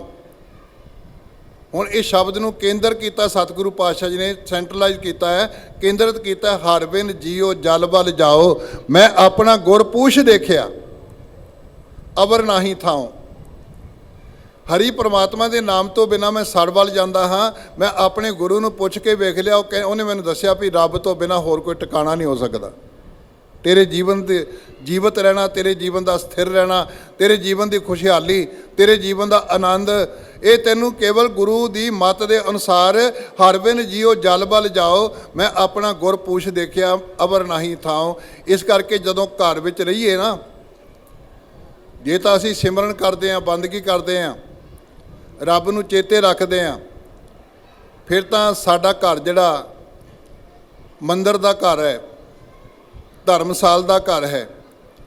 ਕਿਉਂਕਿ ਬਾਬਾ ਜੀ ਦੀ ਸੋਚ ਇਹ ਹੈ ਵੀ ਸਾਡਾ ਘਰ ਜਿਹੜਾ ਕੇਵਲ ਆਪਣਾ ਘਰ ਹੀ ਨਹੀਂ ਹੋਣਾ ਚਾਹੀਦਾ, ਘਰ ਘਰ ਅੰਦਰ ਧਰਮਸਾਲ ਹੋਵੇ, ਕੀਰਤਨ ਸਦਾ ਵਸੋਆ। ਸਾਡਾ ਘਰ ਧਰਮਸਾਲ ਦਾ ਰੂਪ ਬਣੇ। ਜਾ ਕਰ ਸਾਧਨਾ ਸੇਵੀਏ, ਹਰ ਕੀ ਸੇਵਾ ਨਾਹੇ, ਤੇ ਮਰ ਘਰ ਮਰਟ ਸਾਰ ਕੇ ਭੂਤ ਬਸੈ ਤਿਨ ਮਾਹੇ। ਜਿੱਥੇ ਨਾਮ ਜਪੀਐ ਪ੍ਰਭ ਪਿਆਰੇ, ਸੇ ਅਸਥਿਲ ਸੋਇਨ ਚੌਬਾਰੇ, ਜਿੱਥੇ ਨਾਮ ਨਾ ਜਪੀਐ ਮੇਰੇ ਗੋਇੰਦਾ, ਸਹੀ ਨਗਰ ਉਜਾੜੀ ਜੀਓ। ਔਰ ਅਸੀਂ ਬਾਣੀ ਪੜ੍ਹਾਂਗੇ ਤਾਂ ਸਾਡੀ ਉੱਚਤਾਈ ਹੈ, ਤਾਂ ਸਾਡੀ ਪਵਿੱਤਰਤਾ। ਗੁਰੂ ਨਾਨਕ ਪਾਤਸ਼ਾਹ ਜਦੋਂ ਦੀਪਾਲਪੁਰ ਗਏ ਨਾ, ਦੀਪਾਲਪੁਰ ਇੱਕ ਝੁੰਗੀ ਸੀ, ਬਾਹਰ ਛੱਪਰ ਬਣਿਆ ਹੋਇਆ, ਉਹਦੇ ਵਿੱਚ ਇੱਕ ਰੋਗੀ ਬੈਠਾ। ਗੁਰੂ ਨਾਨਕ ਪਾਤਸ਼ਾਹ ਜਿਵੇਂ ਮਲਕ ਭਾਗੋ ਨੂੰ ਛੱਡ ਕੇ ਭਾਈ ਲਾਲੋ ਜੀ ਦੇ ਘਰ ਗਏ, ਲੋਕਾਂ ਨੇ ਬੜਾ ਰੌਲਾ ਪਾਇਆ ਵੀ ਉੱਚੀ ਜ਼ਾਤ ਦਾ ਗੁਰੂ ਜਿਹੜਾ ਕਿੱਥੇ ਜਾ ਕੇ ਬਹਿ ਗਿਆ। ਇਵੇਂ ਹੀ ਜਦੋਂ ਦੀਪਾਲਪੁਰ ਪਹੁੰਚੇ ਤੇ ਉਹਦੀ ਝੁੰਗੀ ਵਿੱਚ ਪਹੁੰਚ ਗਏ। ਰੋਗੀ ਦੇ ਰੋਗ ਪਤਾ ਕਿਹੜਾ? ਉਹਨੂੰ ਕੁਸ਼ਟ ਰੋਗ, ਕੋਹੜੀ। ਤੇ ਜਦੋਂ ਸਤਿਗੁਰੂ ਉਹਦੇ ਕੋਲ ਜਾ ਕੇ ਬਹਿ ਗਏ, ਪੰਚਾਇਤ ਇਕੱਠੀ ਹੋ ਕੇ ਆ ਗਈ, ਪਤਵੰਤੇ ਇਕੱਠੇ ਹੋ ਕੇ ਆ ਗਏ। ਕਹਿੰਦੇ ਤੁਹਾਨੂੰ ਪਤਾ ਵੀ ਤੁਸੀਂ ਕਿੱਥੇ ਬੈਠੇ ਹੋ? ਸਤਿਗੁਰੂ ਕਹਿੰਦੇ ਕੀ ਹੋਇਆ? ਕਹਿੰਦੇ ਇਹ ਕੋਹੜੀ ਹੈ, ਇਹਨੂੰ ਅਸੀਂ ਆਪਣੇ ਪਰਿਵਾਰ 'ਚੋਂ, ਆਪਣੇ ਨਗਰ 'ਚੋਂ ਬਾਈਕਾਟ ਕਰਕੇ ਬਾਹਰ ਕੱਢ ਦਿੱਤਾ ਹੋਇਆ ਹੈ। ਕੋਈ ਸਾਡਾ ਪਰਿਵਾਰਕ ਮੈਂਬਰ, ਸਾਡੇ ਨਗਰ ਦਾ ਕੋਈ ਵਾਸੀ ਇਹਦੇ ਨੇੜੇ ਨਹੀਂ ਖੜਦਾ, ਤੁਸੀਂ ਜਾ ਕੇ ਇਹਦੇ ਕੋਲ ਬਹਿ ਗਏ ਹੋ। ਸਤਿਗੁਰੂ ਨੇ ਉਹਦਾ ਘਰ ਵੀ ਸਵਾਰਿਆ, ਉਹਨੂੰ ਦੇਹ ਅਰੋਗਤਾ ਵੀ ਬਖਸ਼ਿਸ਼ ਕੀਤੀ, ਕਿਉਂਕਿ ਮੇਰਾ ਵੈਦ ਗੁਰੂ ਗੋਬਿੰਦਾ ਹਰ ਹਰ ਨਾਮ ਔਖਦ ਮੁਖ ਦੇਵੈ, ਕਾਟੈ ਜਮ ਕੀ ਫੰਦਾ। ਤੇ ਨਾਲ ਸਤਿਗੁਰੂ ਕਹਿੰਦੇ ਮੇਰੀ ਗੱਲ ਸੁਣੋ, ਮੈਂ ਤੁਹਾਡੇ ਨਾਲ ਇੱਕ ਬਚਨ ਕਰਨਾ ਚਾਹੁੰਦਾ ਹਾਂ। ਜੀਓ ਤਪਤ ਹੈ ਬਾਰੋ ਬਾਰ, ਤਪ ਤਪ ਖਪੈ ਬਹੁਤ ਬੇਕਾਰ, ਜੈਤਨ ਬਾਣੀ ਬਿਸਰ ਜਾਏ, ਜਿਉ ਪੱਕਾ ਰੋਗੀ ਬਿੱਲ ਲਾਏ। ਕਹਿੰਦੇ ਜਿਵੇਂ ਤੁਸੀਂ ਅੱਜ ਦਾ ਬਾਈਕਾਟ ਕਰਕੇ ਘਰ ਕੱਢਿਆ ਨਾ, ਘਰ ਤੋਂ ਬਾਹਰ ਕੀਤਾ ਹੈ, ਇਹਦੇ ਨਾਲ ਕੋਈ ਸੰਬੰਧ ਨਹੀਂ ਰੱਖਿਆ। ਜੇ ਰੱਬ ਦਾ ਸ਼ੁਕਰਾਨਾ ਭੁੱਲ ਗਿਆ, ਰੱਬ ਦੀ ਬਾਣੀ ਭੁੱਲ ਗਈ ਨਾ, ਤੁਹਾਨੂੰ ਰੱਬ ਨੇ ਵੀ ਨੇੜੇ ਨਹੀਂ ਖੜਨ ਦੇਣਾ। ਤੁਹਾਡੀ ਹਾਲਤ ਇਹ ਤੋਂ ਵੀ ਬਦਤਰ ਹੋਣੀ ਹੈ। ਜਿਉਂ ਪੱਕਾ ਰੋਗੀ ਬਿਲ ਲਾਏ, ਪੱਕਾ ਰੋਗੀ ਦਾ ਪਾਪ ਕੋਹੜੀ। ਇਸ ਕਰਕੇ ਸਤਿਗੁਰੂ ਕਹਿੰਦੇ ਮੈਂ ਆਪਣੇ ਸਿੱਖਾਂ ਦੇ ਜੀਵਨ ਵਿੱਚ, ਪਰਿਵਾਰ ਵਿੱਚ ਰਹਿੰਦਿਆਂ, ਘਰ ਵਿੱਚ ਰਹਿੰਦਿਆਂ, ਮੈਂ ਕਿਸੇ ਗੱਲ ਨੂੰ ਔਕੜ ਨਹੀਂ ਬਣ ਦੇਣਾ, ਰੁਕਾਵਟ ਨਹੀਂ ਬਣ ਦੇਣਾ ਰੱਬ ਦੇ ਘਰ ਦੇ ਵਿੱਚ, ਰੱਬ ਦੇ ਰਾਹ ਦੇ ਵਿੱਚ। ਹਰ ਬਿਨ ਜੀਓ ਜਲ ਬਲ ਜਾਓ, ਮੈਂ ਆਪਣਾ ਗੁਰ ਪੂਛ ਦੇਖਿਆ, ਅਵਰ ਨਾਹੀ ਥਾਉ। ਫਿਰ ਸਤਿਗੁਰੂ ਨੇ ਦੂਜੇ ਨੰਬਰ ਦੇ ਉੱਤੇ ਪ੍ਰੋਪਰਟੀ, ਸੁੰਦਰਤਾ, ਅਰਧੰਗਣੀ, ਸਾਰੀਆਂ ਸਹੂਲਤਾਂ ਜਿਹੜੀਆਂ ਔਕੜ ਨਾ ਬਣ, ਸਤਿਗੁਰੂ ਪਾਤਸ਼ਾਹ ਜੀ ਨੇ ਕਿਰਪਾ ਕੀਤੀ। ਕਹਿੰਦੇ ਧਰਤੀ ਤਾਂ ਹੀਰੇ ਲਾਲ ਜੜਤੀ, ਪਲੰਗ ਲਾਲ ਜੜਾਓ। ਮੇਰੀ ਧਰਤੀ ਜਿੱਥੇ ਮੈਂ ਰਹਿੰਦਾ ਹਾਂ ਹੀਰਿਆਂ ਨਾਲ ਜੜੀ ਹੋਵੇ। ਅਸੀਂ ਮਾਰਬਲ ਲਾਉਂਦੇ ਨਾ, ਟੈਲਾ ਲਾਉਂਦੇ ਆ। ਸਤਿਗੁਰੂ ਕਹਿੰਦੇ ਮੇਰੇ ਰਹਿਣ ਵਾਲਾ ਅਸਥਾਨ ਜਿਹੜਾ ਉਹ ਹੀਰਿਆਂ ਨਾਲ ਜੜਿਆ ਹੋਵੇ। ਧਰਤੀ ਤਾਂ ਹੀਰੇ ਲਾਲ ਜੜਤੀ, ਪਲੰਗ ਲਾਲ ਜੜਾਓ। ਜਿਸ ਬੈੱਡ ਦੇ ਉੱਤੇ ਮੈਂ ਆਰਾਮ ਕਰਾਂ ਉਹ ਪਲੰਗ ਲਾਲਾਂ ਨਾਲ ਜੜਿਆ ਹੋਵੇ, ਮੋਤੀਆਂ ਨਾਲ ਜੜਿਆ ਹੋਵੇ। ਮੋਹਣੀ ਮੁਖ ਮਣੀ ਸੋਹੈ, ਕਰੇ ਰੰਗ ਪਸਾਓ। ਮੇਰੀ ਜੀਵਨ ਸਾਥਨ ਮੋਹਣ ਵਾਲੀ ਹੋਵੇ। ਮੋਹਣੀ ਮੁਖ ਮਣੀ ਸੋਹੈ, ਉਹਦੀ ਸੁੰਦਰਤਾ ਮਣੀ ਵਰਗੀ ਚਮਕ ਦਮਕ ਹੋਵੇ। ਕਰੇ ਰੰਗ ਪਸਾਓ, ਉਹ ਅਨੇਕਾਂ ਤਰ੍ਹਾਂ ਦਾ ਪਿਆਰ ਕਰਨ ਵਾਲਾ ਹੋਵੇ ਮੇਰੇ ਵਾਸਤੇ।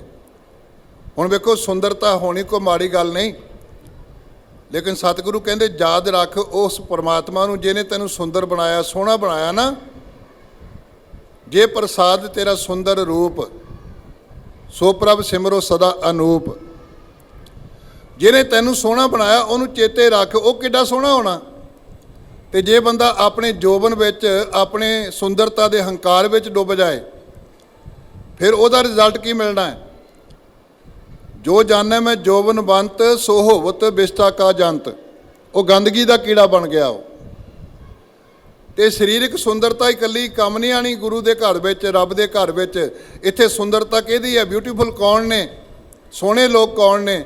ਸਹੀ ਸੁੰਦਰ ਸੋਹਣੇ, ਸਾਧ ਸੰਗ ਜਿਨ ਬਹਿਣੇ, ਹਰ ਧਨ ਜਿਨੀ ਸੰਜਿਆ, ਸਹੀ ਗੰਭੀਰ ਅਪਾਰ ਜੀਓ। ਸਤਿਗੁਰੂ ਇਸ ਕਰਕੇ ਕਹਿੰਦੇ ਮੇਰੇ ਮਾਲਕ ਤੂੰ ਮੇਰੇ ਤੇ ਕਿਰਪਾ ਕਰ ਦੇਵੇਂ। ਧਰਤੀ ਤਾਂ ਹੀਰੇ ਲਾਲ ਜੜਤੀ, ਪਲੰਗ ਲਾਲ ਜੜਾਓ। ਮਣੀ ਮੁਖ ਮੋਹਣੀ ਸੋਹੈ, ਕਰੇ ਰੰਗ ਪਸਾਓ। ਮਤ ਦੇਖ ਭੂਲਾਂ ਬਿਸਰੈ, ਤੇਰਾ ਚਿੱਤ ਨਾ ਆਵੈ ਨਾਉ। ਬਸ ਇੰਨਾ ਕੰਮ ਕਰਨਾ ਵੀ ਰੱਬ ਨਾ ਭੁੱਲੇ, ਵੀ ਜਿਹਨੇ ਸਾਨੂੰ ਇਹ ਦਾਤ ਦਿੱਤੀ ਹੈ, ਸੁੰਦਰਤਾ ਦਿੱਤੀ ਹੈ, ਕੰਫਰਟੇਬਲ ਜੀਵਨ ਦਿੱਤਾ, ਸਹੂਲਤਾਂ ਦਿੱਤੀਆਂ, ਉਹ ਸਾਨੂੰ ਚੇਤੇ ਰਹੇ। ਬਸ ਸਿੱਖ ਨੇ ਇੰਨਾ ਕੰਮ ਕਰਨਾ ਵੀ ਉਹਦੀ ਯਾਦ, ਉਹਨੂੰ ਹਾਜ਼ਰ ਨਾਜ਼ਰ ਮੰਨਣਾ। ਘਰ ਵਿੱਚ ਬੈਠੇ ਹਾਂ, ਦਫ਼ਤਰ 'ਚ ਬੈਠੇ ਹਾਂ, ਕੰਮਕਾਰ ਕਰਦੇ ਹਾਂ, ਵਪਾਰ ਕਰਦੇ ਹਾਂ, ਕਿੰਨਾ ਸੌਖਾ ਰਸਤਾ ਹੈ, ਕਿੰਨਾ ਸਰਲ ਅਤੇ ਸਿੱਧਾ ਮਾਰਗ ਹੈ। ਤੀਜੇ ਨੰਬਰ ਦੇ ਉੱਤੇ ਜਦੋਂ ਸਤਿਗੁਰੂ ਪਾਤਸ਼ਾਹ ਜੋਗੀਆਂ ਕੋਲ ਗਏ, ਉਹਨੀ ਬੜੇ ਵਿਖਾਵੇ ਕੀਤੇ ਕਰਾਮਾਤਾਂ ਦੇ। ਬਟਾਲੇ ਦੇ ਵਿੱਚ ਕੋਈ ਸੱਪ ਬਣ ਕੇ ਉੱਡ ਗਿਆ, ਕੋਈ ਅੱਗ ਕੱਢਣ ਲੱਗ ਪਿਆ ਮੂੰਹ ਵਿੱਚੋਂ, ਕੋਈ ਸ਼ੇਰ ਬਘਿਆੜ ਬਣ ਗਿਆ। ਸਤਿਗੁਰੂ ਨੇ ਸਭ ਦੀ ਖੁੰਬ ਠੱਪੀ ਉੱਥੇ, ਔਰ ਹੱਥ ਖੜੇ ਕਰਕੇ ਕਹਿਣ ਲੱਗੇ ਧੰਨ ਨਾਨਕ ਤੇਰੀ ਵੱਡੀ ਕਮਾਈ, ਵੱਡਾ ਪੁਰਖ ਪ੍ਰਗਟਿਆ, ਕਲਯੁਗ ਅੰਦਰ ਜੋਤ ਜਗਾਈ। ਕੋਈ ਬਸ ਨਹੀਂ ਚੱਲਿਆ। ਕਰਾਮਾਤਾਂ ਦਾ ਪ੍ਰਾਪਤ ਹੋਣਾ ਕੋਈ ਵੱਡੀ ਗੱਲ ਨਹੀਂ ਹੈ। ਵੇਖੋ, ਅਸੀਂ ਸੂਰਜ ਚੜ੍ਹਦਾ ਰੋਜ਼, ਉਹ ਸੂਰਜ ਜਦੋਂ ਚੜ੍ਹਦਾ ਹੈ, ਖਾਸ ਕਰਕੇ ਜਿਨ੍ਹਾਂ ਇਲਾਕਿਆਂ 'ਚ ਸਰਦੀ ਪੈਂਦੀ ਹੈ ਜਾਂ ਕਿਤੇ ਵੀ ਮਨੁੱਖ ਸੂਰਜ ਦੇ ਸਾਹਮਣੇ ਘੁੰਮਦਾ ਹੈ, ਸੂਰਜ ਸਾਨੂੰ ਚਾਨਣ ਦਿੰਦਾ, ਨਿੱਘ ਦਿੰਦਾ ਹੈ। ਸਰਦੀਆਂ ਵਿੱਚ ਲੋਕ ਧੁੱਪੇ ਬਹਿੰਦੇ, ਆਰਾਮ ਕਰਦੇ ਹੈ। ਕਈ ਲੋਕ ਸਰੀਰਕ ਤੌਰ ਦੇ ਉੱਤੇ ਕੋਈ ਵਿਟਾਮਿਨ ਦੀ ਘਾਟ ਹੋਵੇ, ਜਿਵੇਂ ਵਿਟਾਮਿਨ ਡੀ ਹੈ, ਡਾਕਟਰ ਕਹਿੰਦੇ ਧੁੱਪੇ ਬੈਠੋ। ਸਾਡੀ ਸਿਹਤ ਵਾਸਤੇ ਕਿੰਨਾ ਕਾਰ ਆਮਦ ਹੈ। ਲੇਕਿਨ ਜਦੋਂ ਤੁਸੀਂ ਇੱਕ ਕਨਵੈਕਸ ਲੈਂਸ ਲੈ ਕੇ, ਇੱਕ ਆਤਸ਼ੀ ਸ਼ੀਸ਼ਾ ਲੈ ਕੇ, ਉਹਦੀਆਂ ਕਿਰਨਾਂ ਨੂੰ ਕਿਸੇ ਕਾਗਜ਼ ਦੇ ਉੱਤੇ, ਕਿਸੇ ਕੱਪੜੇ ਦੇ ਉੱਤੇ, ਜਦੋਂ ਤੁਸੀਂ ਕਿਸੇ ਖਾਸ ਪੁਆਇੰਟ ਦੇ ਉੱਤੇ ਇਕੱਠੀਆਂ ਛੱਡਦੇ ਹੋ, ਇਕਾਗਰ ਕਰਕੇ ਛੱਡਦੇ ਹੋ, ਤੇ ਫਿਰ ਕੀ ਹੁੰਦਾ? ਉਹਨਾਂ ਦੇ ਅੰਦਰ ਇੰਨੀ ਪਾਵਰਫੁਲ ਹੋ ਜਾਂਦੀਆਂ ਨੇ ਕਿ ਅੱਗ ਭੜਕਾਉਂਦੀਆਂ ਨੇ। ਉਹ ਵੈਸੇ ਧੁੱਪ ਕੁਝ ਨਹੀਂ ਕਰ ਸਕਦੇ, ਸਾੜਦੀ ਨਹੀਂ ਹੈ, ਆਰਾਮ ਦਿੰਦੀ ਹੈ। ਲੇਕਿਨ ਜਦੋਂ ਆਤਸ਼ੀ ਸ਼ੀਸ਼ਾ ਲੈ ਕੇ, ਲੈਂਸ ਲੈ ਕੇ ਆਪਾਂ ਉਹਨੂੰ ਇੱਕ ਖਾਸ ਪੁਆਇੰਟ ਦੇ ਉੱਤੇ ਸੁੱਟਦੇ ਹਾਂ, ਚਾਹੇ ਕੱਪੜਾ ਹੋਵੇ, ਕਾਗਜ਼ ਹੋਵੇ, ਉੱਥੇ ਅੱਗ ਲੱਗਦੀ ਹੈ। ਬੰਦੇ ਦੇ ਅੰਦਰ ਜਿਹੜੀਆਂ ਬਿਰਤੀਆਂ ਨੇ, ਜਦੋਂ ਤੱਕ ਇਕਾਗਰ ਨਹੀਂ, ਖਿੰਡੀਆਂ ਪੁੰਡੀਆਂ ਨੇ, ਇਹਦੇ 'ਚ ਕੋਈ ਪਾਵਰ ਨਹੀਂ। ਲੇਕਿਨ ਜਿਵੇਂ ਜਿਵੇਂ ਇਹ ਆਪਣੇ ਮਨ ਨੂੰ ਇਕਾਗਰ ਕਰਦਾ ਹੈ, ਗੁਰੂ ਚਰਨਾਂ ਉੱਤੇ ਫੋਕਸ ਕਰਦਾ ਹੈ, ਜਿਹਨੂੰ ਅਸੀਂ ਕਰਮਖੰਡ ਕਹਿੰਦੇ ਆ, ਕਰਮਖੰਡ ਕੀ ਬਾਣੀ ਜ਼ੋਰ, ਤਿੱਥੈ ਹੋਰ ਨਾ ਕੋਈ ਹੋਰ, ਤਿੱਥੈ ਜੋਧ ਮਹਾਬਲ ਸੂਰ, ਤਿਨ ਮੈਂ ਰਾਮ ਰਹਿਆ ਭਰਪੂਰ, ਤਿੱਥੈ ਸੀਤੋ ਸੀਤਾ ਮਹਿਮਾ ਮਾਹੇ, ਤਾਕੇ ਰੂਪ ਨਾ ਕਥਨੇ ਜਾਹੇ। ਦੇਖੋ ਨਾ, ਬਾਬਾ ਜੀ ਸਿੱਧਾਂ ਕੋਲ ਜਾਂਦੇ, ਉੱਥੇ ਜਿੱਤ ਪ੍ਰਾਪਤ ਹੁੰਦੀ। ਬਗਦਾਦ ਜਾਂਦੇ, ਉਹ ਲੋਕ ਪੱਥਰ ਚੁੱਕ ਚੁੱਕ ਕੇ ਮਾਰਦੇ, ਲੇਕਿਨ ਸਤਿਗੁਰੂ ਟਸ ਤੋਂ ਮਸ ਨਹੀਂ ਹੁੰਦੇ। ਸਤਿਗੁਰੂ ਮੱਕੇ ਅੰਦਰ ਜਾ ਕੇ ਉਹ ਇੰਨਾ ਘੁਮਾਉਂਦੇ ਨੇ, ਲੱਤਾਂ ਮਾਰਦੇ ਨੇ, ਸਤਿਗੁਰੂ ਆਪਣੇ ਅਕੀਦੇ ਤੋਂ ਹਿਲਦੇ ਨਹੀਂ, ਕਿਉਂਕਿ ਉਹ ਫੋਕਸ ਨੇ ਰੱਬ ਦੇ ਉੱਤੇ। ਉਹਨਾਂ ਦੇ ਅੰਦਰ ਉਹ ਪਾਵਰ ਜਿਹੜੀ ਕਰਮਖੰਡ ਦੀ ਵਰਤ ਰਹੀ ਹੈ। ਕਰਮਖੰਡ ਕੀ ਬਾਣੀ ਜ਼ੋਰ, ਤਿੱਥੈ ਹੋਰ ਨਾ ਕੋਈ ਹੋਰ, ਤਿੱਥੈ ਜੋਧ ਮਹਾਬਲ ਸੂਰ, ਜੋਧਾ ਸੂਰਮਾ, ਤਿਨ ਮੈਂ ਰਾਮ ਰਹਿਆ ਭਰਪੂਰ, ਤਿੱਥੈ ਸੀਤੋ ਸੀਤਾ ਮਹਿਮਾ ਮਾਹੇ, ਤਾਕੇ ਰੂਪ ਨਾ ਕਥਨੇ ਜਾਹੇ, ਨਾ ਉਹ ਮਰਨ ਨਾ ਠਾਕੇ ਜਾਹੇ, ਜਿਨ ਕੈ ਰਾਮ ਬਸੈ ਮਨ ਮਾਹੇ। ਇਹ ਸਪਿਰਿਚੁਅਲ ਪਾਵਰ ਆਣੀ ਕੋਈ ਬਹੁਤੀ ਵੱਡੀ ਗੱਲ ਨਹੀਂ।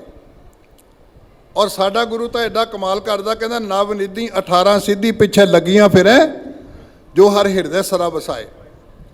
ਜਿਹੜਾ ਰੱਬ ਨੂੰ ਆਪਣੇ ਹਿਰਦੇ ਵਿੱਚ ਵਸਾ ਲਵੇ, ਇਹ 9 ਨਿਧੀਆਂ ਤੇ 18 ਸਿੱਧੀਆਂ ਉਹਦੇ ਪਿੱਛੇ ਪਿੱਛੇ ਲੱਗੀਆਂ ਫਿਰਦੀਆਂ। ਇਹ ਨਹੀਂ ਭੜਕਦਾ, ਸਿੱਖ ਨਹੀਂ ਦੌੜਦਾ ਉਹਦੇ ਪਿੱਛੇ, ਬਲਕਿ ਨਵ ਨਿਧੀ 18 ਸਿੱਧੀ ਪਿੱਛੇ ਲੱਗੀਆਂ ਫਿਰੈ, ਜੋ ਹਰ ਹਿਰਦੇ ਸਦਾ ਵਸਾਏ। ਜਿਹੜਾ ਹਿਰਦੇ ਵਿੱਚ ਵਸਾ ਲਵੇ ਤੇ ਮਾਲਕ ਜੇ ਕਿਰਪਾ ਕਰ ਦੇਵੇ। ਦੇਖੋ ਨਾ, ਅਸੀਂ ਕਈ ਵਾਰੀ ਕਹਿੰਦੇ ਹਾਂ ਫਲਾਣੇ ਦਾ ਬਚਨ ਪੂਰਾ ਹੋ ਗਿਆ, ਉਹਨੇ ਗੱਲ ਕਹੀ, ਉਹਦਾ ਬਚਨ ਪੂਰਾ ਹੋ ਗਿਆ। ਕਿਉਂ ਨਹੀਂ ਪੂਰਾ ਹੋਏਗਾ?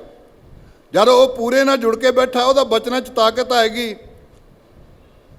ਜਦੋਂ ਉਹ ਆਪਣੇ ਬਚਨ ਕਰੇਗਾ, ਉਹ ਬਚਨ ਪੂਰੇ ਹੋਣਗੇ। ਅਸੀਂ ਕਹਿੰਦੇ ਆ ਵੀ ਫਲਾਣੇ ਨੇ ਥਾਪੜਾ ਦਿੱਤਾ। ਅੱਜ ਮੈਡੀਕਲ ਸਾਇੰਸ ਜਿਹੜੀ ਆ ਮੰਨਦੀ ਇਸ ਗੱਲ ਨੂੰ ਕਿ ਟੱਚ ਥੈਰੇਪੀ, ਸਿਰਫ ਟੱਚ ਕਰਕੇ ਇਲਾਜ ਕਰਨਾ, ਇਹ ਅੱਜ ਦੀ ਵਿਗਿਆਨ ਵੀ ਸਾਡੇ ਸਾਹਮਣੇ ਲਿਆ ਰਹੀ ਹੈ ਗੱਲਾਂ। ਇਹ ਕਿਉਂ ਨਹੀਂ ਹੋਏਗੀ? ਕਿਉਂਕਿ ਜਦੋਂ ਉਹ ਸੱਚ ਨਾਲ, ਪਿਆਰ ਦੇ ਨਾਲ ਜੁੜੇਗਾ, ਰੱਬ ਦੇ ਨਾਲ, ਉਹਦੇ ਅੰਦਰ ਸਾਰੀਆਂ ਤਾਕਤਾਂ ਆਉਣਗੀਆਂ। ਬੋਲੀ ਵਿੱਚ ਤਾਕਤ, ਉਹਦੀ ਵੇਖਣੀ 'ਚ ਤਾਕਤ, ਉਹਦੇ ਹੱਥਾਂ ਵਿੱਚ ਤਾਕਤ, ਉਹਦੇ ਪੈਰਾਂ ਵਿੱਚ ਤਾਕਤ। ਦੁਨੀਆ ਦੀ ਕੋਈ ਤਾਕਤ ਉਹਨੂੰ ਆਪਣੇ ਅਕੀਦੇ ਤੋਂ ਹਿਲਾ ਨਹੀਂ ਸਕੇਗੀ।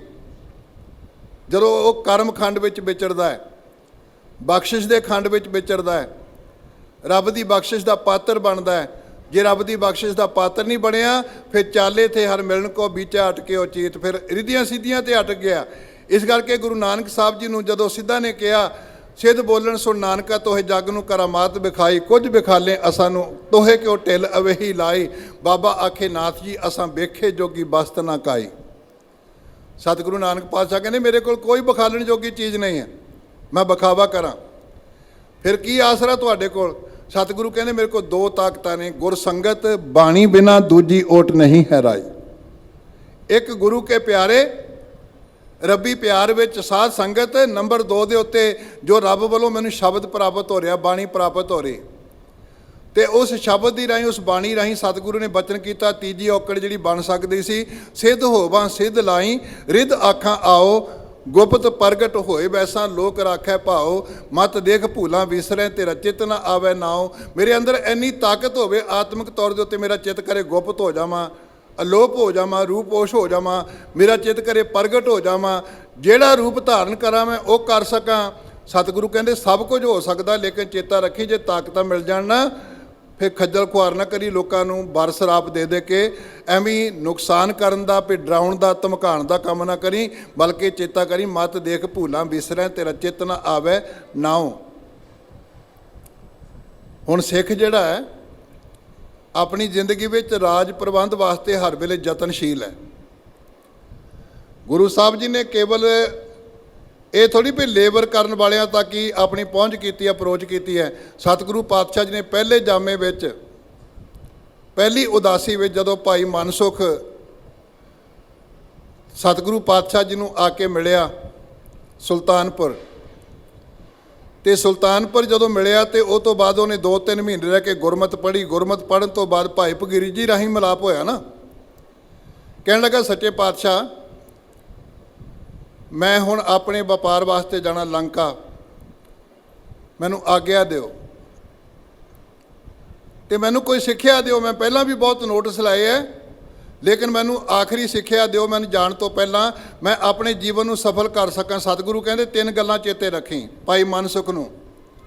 ਹਉਮੈ ਤਜਨ, ਆਪਣੀ ਜ਼ਿੰਦਗੀ 'ਚ ਕਦੀ ਹੰਕਾਰ ਨਾ ਨੇੜੇ ਆਣ ਦੇ। ਹਉਮੈ ਤਜਨ ਨਾਮ ਲਿਵ ਲਾਵਣ, ਆਪਣੀ ਲਿਵ ਨਾਮ ਤੋਂ ਤੋੜੀ ਨਾ। ਹਉਮੈ ਤਜਨ ਨਾਮ ਲਿਵ ਲਾਵਣ, ਭਾਣਾ ਮੰਨਣ ਪੰਥ ਇਹ ਪਾਵਨ। ਭਾਣੇ ਨੂੰ ਮੰਨਣਾ ਇਹ ਸਭ ਤੋਂ ਸ੍ਰੇਸ਼ਟ ਪੰਥ ਹੈ। ਤਿੰਨ ਗੱਲਾਂ ਯਾਦ ਰੱਖੀਆਂ ਆਪਣੀ ਜ਼ਿੰਦਗੀ ਵਿੱਚ, ਹਰ ਬੰਦੇ ਨੂੰ ਚੇਤੇ ਰੱਖਣੀ ਚਾਹੀਦੀਆਂ।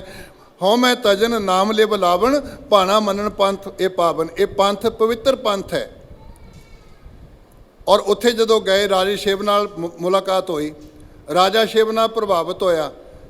ਅਸੀਂ ਜਦੋਂ ਸਿੱਖ ਰਾਜਿਆਂ ਦੀ ਗੱਲ ਕਰਦੇ ਹਾਂ ਤੇ ਬੰਦਾ ਸਿੰਘ ਬਹਾਦਰ ਜੀ ਤੋਂ ਸ਼ੁਰੂ ਕਰਦੇ ਹਾਂ। ਮੈਂ ਕਹਿੰਦਾ ਸਭ ਤੋਂ ਪਹਿਲਾ ਸਿੱਖ ਰਾਜਾ ਰਾਜਾ ਸ਼ਿਵਨਾਭ ਹੈ, ਜੋ ਗੁਰੂ ਨਾਨਕ ਪਾਤਸ਼ਾਹ ਦਾ ਸਿੱਖ ਬਣਿਆ ਔਰ ਭਾਈ ਮਨਸੁਖ ਜੀ ਦੀ ਰਾਹੀਂ ਬਣਿਆ।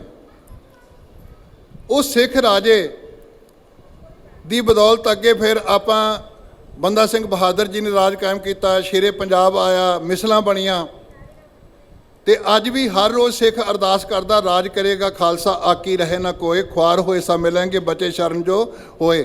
ਸਿੱਖ ਦੀ ਇੱਛਾ ਹੈ ਵੀ ਸਾਡੇ ਜੀਵਨ ਦੇ ਵਿੱਚ, ਸਾਡੇ ਸਮਾਜ ਦੇ ਵਿੱਚ ਉਹ ਰਾਜ ਸਥਾਪਿਤ ਹੋਣਾ ਚਾਹੀਦਾ ਜਿਹਦੇ ਵਿੱਚ ਹਰ ਬੰਦਾ ਸੁਖੀ ਹੋਵੇ, ਜਿਹਦਾ ਸੰਕਲਪ ਬੇਗਮ ਪੂਰਾ ਸ਼ਹਿਰ ਕੋ ਨਾਉ, ਦੁੱਖ ਅੰਦੋ ਨਹੀਂ ਤੇ ਠਾਉ। ਇੱਕ ਐਸਾ ਰਾਜ ਪ੍ਰਬੰਧ ਜਿਹਦੇ ਵਿੱਚ ਹਰ ਮਨੁੱਖ ਮਾਤਰ ਨੂੰ ਸੁਖੈਨ ਭਰਿਆ ਜੀਵਨ ਪ੍ਰਾਪਤ ਹੋਵੇ, ਚਾਹੇ ਹਿੰਦੂ ਹੋਵੇ, ਮੁਸਲਮਾਨ ਹੋਵੇ, ਈਸਾਈ, ਬੋਧੀ ਕੋਈ ਹੋਵੇ, ਉਹ ਸੁੱਖ ਦੀ ਜ਼ਿੰਦਗੀ ਜੀ ਸਕੇ ਸਿੱਖਾਂ ਸਮੇਤ।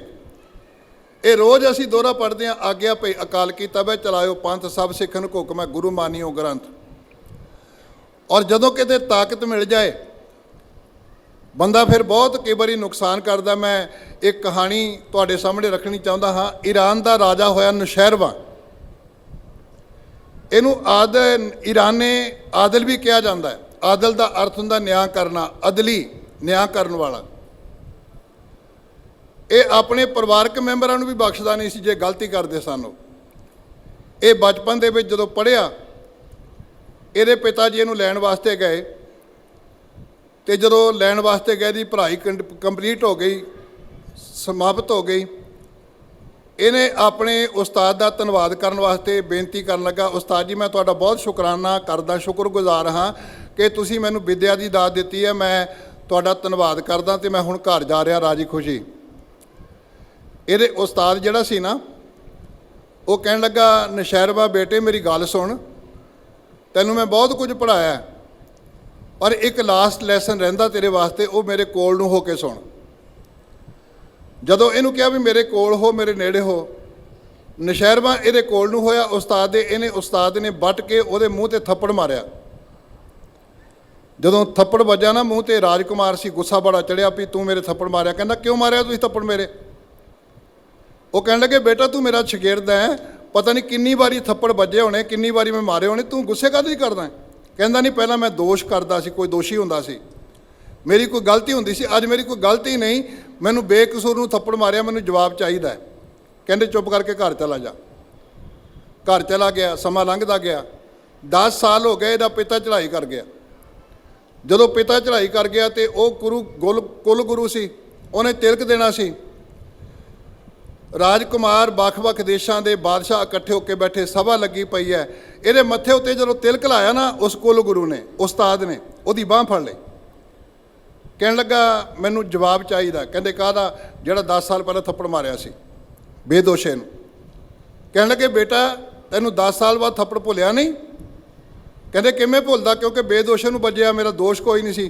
ਕਹਿੰਦੇ ਬੇਟਾ ਮੈਨੂੰ ਪਤਾ ਸੀ ਤੂੰ ਰਾਜਗੱਦੀ ਦਾ ਮਾਲਕ ਬਣਨਾ ਹੈ, ਮੈਂ ਤੈਨੂੰ ਲਾਸਟ ਸਬਕ ਦਿੱਤਾ ਸੀ, ਲੈਸਨ ਦਿੱਤਾ ਸੀ, ਜਿਵੇਂ ਤੈਨੂੰ ਬੇਦੋਸ਼ੇ ਨੂੰ ਵੱਜਿਆ ਥੱਪੜ ਨਹੀਂ ਨਾ ਭੁੱਲਿਆ, ਜਿਨ੍ਹਾਂ ਨੂੰ ਤੁਸੀਂ ਬੇਦੋਸ਼ਿਆਂ ਨੂੰ ਕਤਲ ਕਰਦੇ ਹੋ, ਜੇਲ੍ਹਾਂ ਵਿੱਚ ਡੱਕਦੇ ਹੋ, ਉਹ ਭੁੱਲਦੇ ਹੋਣਗੇ? ਤੈਨੂੰ ਸਬਕ ਸੀ ਉਹ ਕਿ ਸੁਲਤਾਨ ਹੋਵਾਂ ਮੇਲ ਲਸ਼ਕਰ, ਤਖਤ ਰਾਖਾਂ ਪਾਉ, ਹੁਕਮ ਹਾਸਲ ਕਰੀ ਬੈਠਾ ਨਾਨਕਾ ਸਾਬਾਓ, ਮਤ ਦੇਖ ਭੂਲਾਂ ਬਿਸਰੇ ਤੇਰਾ ਚਿੱਤ ਨਾ ਆਵੇ ਨਾਉ। ਤੂੰ ਅਨਿਆਂ ਨਾ ਕਰੇ ਜ਼ਿੰਦਗੀ ਵਿੱਚ, ਤੈਨੂੰ ਤਾਂ ਸਬਕ ਦਿੱਤਾ ਸੀ ਮੈਂ ਉਹ। ਕਿਤੇ ਬਾਦਸ਼ਾਹ ਬਣ ਕੇ, ਸੁਲਤਾਨ ਬਣ ਕੇ ਬਹਿ ਜਾਏ, ਰਾਜਗੱਦੀ ਦਾ ਮਾਲਕ ਬਣ ਕੇ ਬਹਿ ਜਾਏ ਨਾ, ਤੇ ਫਿਰ ਆਪਣੀ ਜ਼ਿੰਦਗੀ ਵਿੱਚ ਕਦੀ ਇਹਦੀ ਦੁਰਵਰਤੋਂ ਨਾ ਕਰੀ, ਬਲਕਿ ਇਸ ਰਾਜ ਸ਼ਕਤੀ ਨਾਲ ਲੋਕਾਂ ਦੀ ਸੇਵਾ ਕਰੀ। 7ਵੇਂ ਪਾਤਸ਼ਾਹ ਜੀ ਜਦੋਂ ਆਪਣੇ ਦਾਦਾ ਗੁਰੂ ਜੀ ਨਾਲ ਤੁਰੇ ਜਾ ਰਹੇ, ਫੁੱਲ ਟੁੱਟ ਗਿਆ ਤੇ ਫੁੱਲ ਟੁੱਟ ਕੇ ਥੱਲੇ ਡਿੱਗ ਪਿਆ, ਅੱਖਾਂ 'ਚ ਹੰਝੂ ਆ ਗਏ। ਗੁਰਦੇਵ ਪਿਤਾ ਉੱਥੇ ਬਹਿ ਗਏ, ਗੁਰੂ ਹਾਰਾ ਸਾਹਿਬ ਜੀ ਬੈਠ ਗਏ। ਦਾਦਾ ਜੀ ਵਾਪਸ ਆਏ, ਵੇਖਿਆ ਪੋਤਾ ਰੋ ਰਿਹਾ। ਕਹਿੰਦੇ ਕੀ ਹੋਇਆ ਬੇਟੇ? ਕਹਿੰਦਾ ਜੀ ਫੁੱਲ ਟੁੱਟ ਗਿਆ, ਮੇਰੇ ਤੋਂ ਨੁਕਸਾਨ ਹੋ ਗਿਆ। ਕਹਿੰਦੇ ਕਾਹਦੇ ਨਾਲ ਟੁੱਟਿਆ? ਕਹਿੰਦੇ ਚੋਲਾ ਬਹੁਤ ਵੱਡਾ ਸੀ। ਸਤਿਗੁਰੂ ਕਹਿੰਦੇ ਮੇਰੀ ਗੱਲ ਸੁਣ, ਜੇ ਵੱਡਾ ਚੋਲਾ ਪਹਿਨਣਾ ਤੇ ਸੰਭਾਲਣਾ ਮੈਂ ਨਹੀਂ, ਸੰਭਾਲਣਾ ਵੀ ਤੂੰ ਹੀ ਹੈ। ਵੱਡੇ ਚੋਲੇ ਦਾ ਭਾਵ ਕੀ ਸੀ? ਤੈਨੂੰ ਬਹੁਤ ਵੱਡੀ ਪਦਵੀ ਮਿਲ ਜਾਏ, ਵੱਡੀ ਸ਼ਕਤੀ ਪ੍ਰਾਪਤ ਹੋ ਜਾਏ, ਉਹਦੀ ਸੰਭਾਲ ਵੀ ਫਿਰ ਆਪਾਂ ਹੀ ਕਰਨੀ ਹੈ। ਵਿੱਚ ਦੁਨੀਆ ਸੇਵ ਕਮਾਈਏ ਤਾਂ ਦਰਗਾਹ ਬੈਸਣ ਪਾਈਏ। ਇਹ ਗੁਰੂ ਨਾਨਕ ਸਾਹਿਬ ਜੀ ਨੇ ਸਾਨੂੰ ਮੱਤ ਦਿੱਤਾ, ਸਿਧਾਂਤ ਦਿੱਤਾ ਕਿ ਸਾਡੇ ਕੋਲ ਕਿਸੇ ਤਰ੍ਹਾਂ ਦੀ ਪਾਵਰ ਹੋਵੇ, ਕਿਸ ਤਰ੍ਹਾਂ ਦੇ ਸੁੱਖ ਸਾਧਨ ਹੋਣ, ਲੇਕਿਨ ਆਪਣੀ ਜ਼ਿੰਦਗੀ ਵਿੱਚ ਚੇਤਾ ਰੱਖਣਾ, ਮਤ ਦੇਖ ਭੂਲਾਂ ਵਿਸਰੈ, ਤੇਰਾ ਚਿਤ ਨ ਆਵੈ ਨਾਉ, ਹਰ ਵਿਨ ਜੀਓ ਜਲ ਵੱਲ ਜਾਓ, ਮੈਂ ਆਪਣਾ ਗੁਰਪੂਛ ਦੇਖਿਆ ਅਵਰ ਨਾਹੀ ਥਾਉ। ਸਤਿਗੁਰੂ ਕਿਰਪਾ ਕਰੇ ਤਾਂ ਕਿ ਇਹ ਲੋਕ ਸੁਖੀਏ ਪੁਰਲੋਕ ਸਹਿਲੇ, ਨਾਨਕ ਹਰ ਪ੍ਰਭ ਆਪੇ ਮਿਲੇ।